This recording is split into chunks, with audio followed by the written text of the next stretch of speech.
Thing number 7 that men do to ruin their lives is that they don't keep a brotherhood of like-minded men around them. They don't have a band of brothers. They are not part of a tribe. The thing that men do that really ruins their life is that they live like an island. You act like a lone wolf. You are not meant to be a lone wolf. You are not meant to be an island. You are meant to find like-minded dudes who share your core values. Because if you're like, dude, these are my core values, these are my non-negotiables, this is how I roll in life, I'm an extreme, unreasonable, impatient motherfucker that wants to make a lot of money, be fit and jacked, be self-actualized and self-disciplined, and do a lot of good for humanity, and I find other dudes like that to connect with. That's my tribe. That's my band of brothers. That is the brotherhood that I belong to. Thing number... Always stopping my brothers. All right. That gives me motivation. That's right. That gives me motivation. Because I know y'all out here, I must be out here. That's y'all right. Have a big, beautiful, blessed day. All right, brother. That's the brothers. The brotherhood. That's not your girl. The fuck is wrong with you? She sucked dick. That's not your bitch. Why don't you want to smack yourself right now? Smack yourself. Again.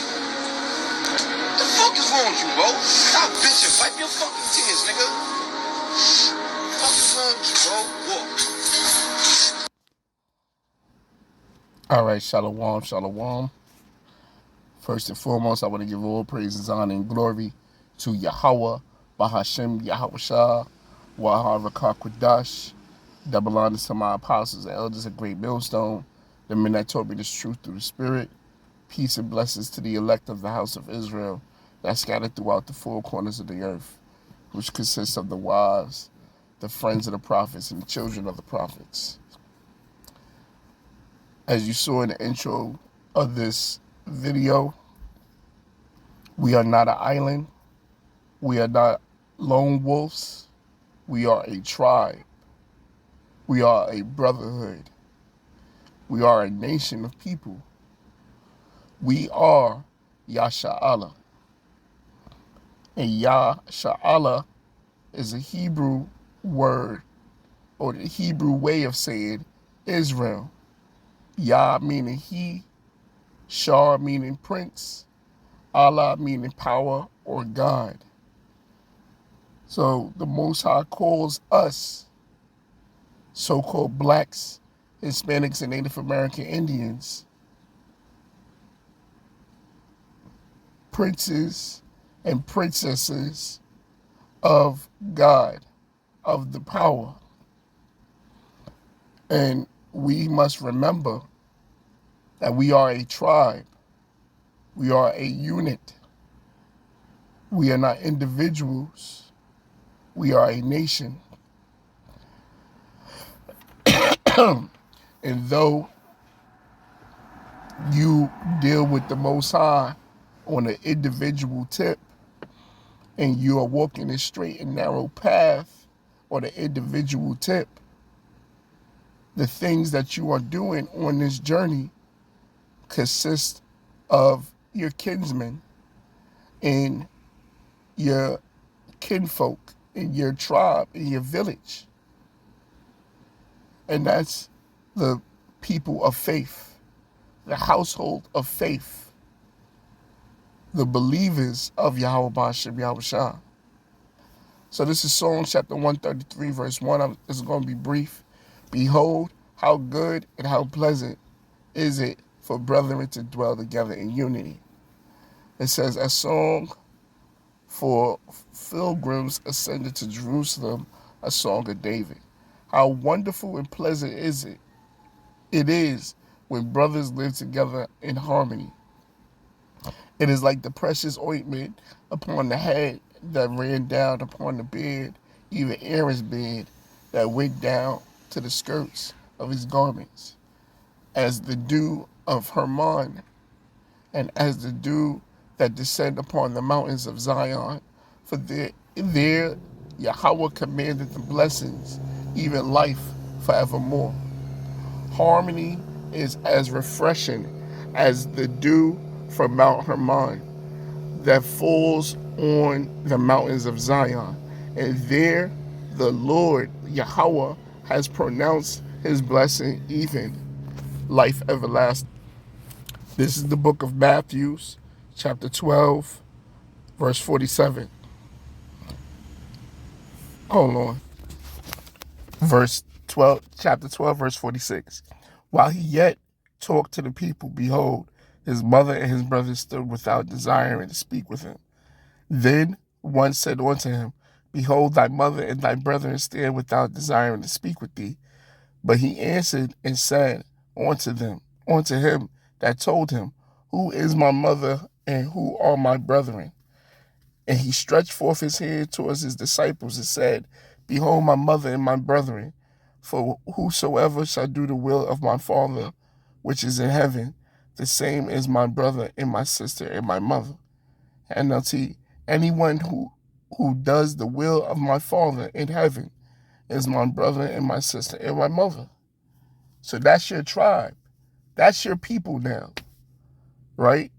Remember the last lesson, whoever you was, X amount of years, 40 years, 30 years, 20 years, 50 years, 60 years,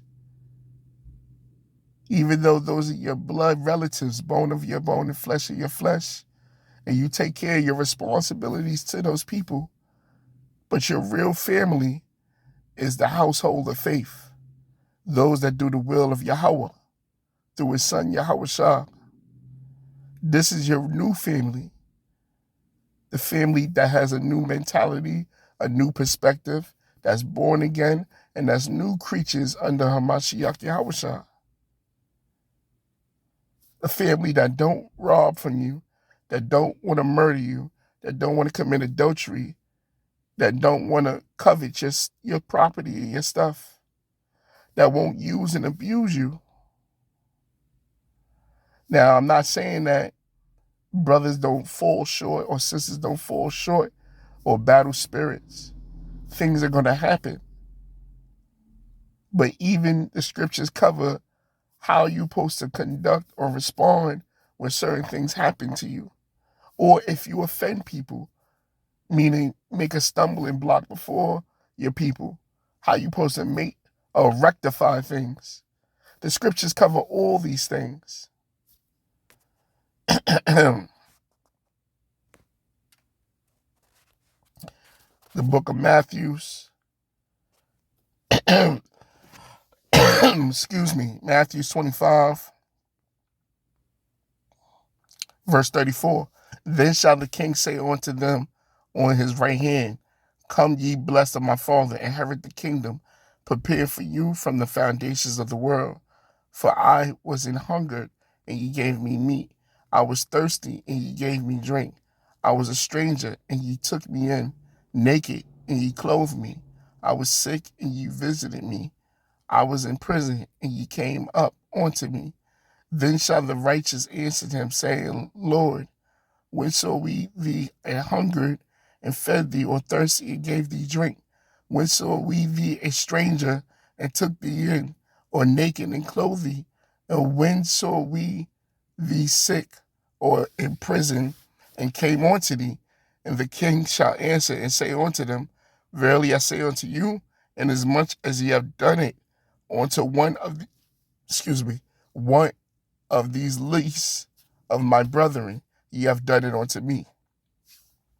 NLT. And the king will say, I tell you the truth. When you did it to one of the least of these, my brothers or sisters, ye were doing it to me. Your tribe, your village, your kinsmen, the joint heirs, the ones that's walking down this straight and narrow path with you, this position of difficulty with you. This is your new family. This is your new village. You know how Jake has that saying, it takes a village? Well, that's out the scriptures, man. What village you think that's talking about? Yasha Allah, prince and princesses of the power.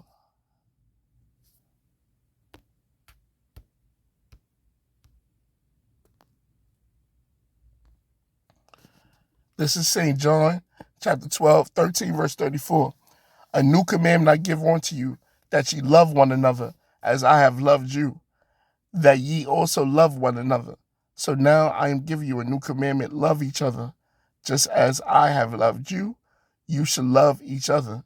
So you treat each other the way you would treat Yahweh Shah. So that man or that sister, you treat them as if they was Yahweh Shah, meaning keep the commandments. You're not going to steal from Yahweh Shah. You wouldn't try to kill Yahweh Shah. You wouldn't hate Yahweh Shah. You'll forgive Yahweh Shah. So that's the same way we got to conduct ourselves amongst each other. But this shall all men know that ye are my disciples, if ye have love for one another. Your love for one another will prove to the world that you are my disciples. We are not an island. We are not lone wolves. We are Yasha Allah. Romans chapter 12, verse 9. Let love be without dissimulation. Abhor that which is evil. Cleave to that which is good. Don't just pretend to love others. Really love them. Hate what is wrong. Hold tightly to what is good, which is the brotherhood. And I know sometimes brothers don't make that easy. Sisters don't make that easy. Loving each other. But we got to do it anyway. We got to forgive each other anyway.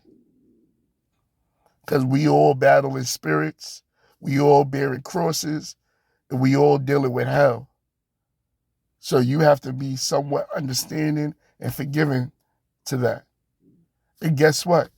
If a person is wicked, if a person ain't right, the Lord will justify and rectify the situation.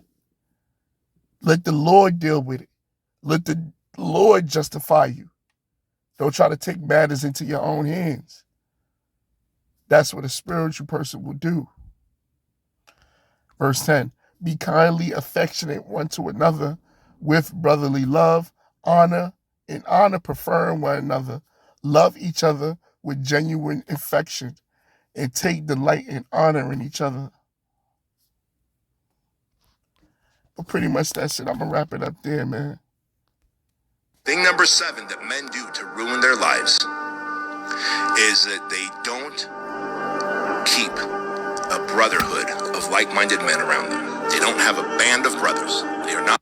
Pretty much that's it. I pray and hope that you was edified. I'm going to give all praises, honor, and glory to Yahweh, Bahashem, Yahweh Shah, Waha Rakakwadash. Leave your comments. Leave your questions. Till next time I say shalom.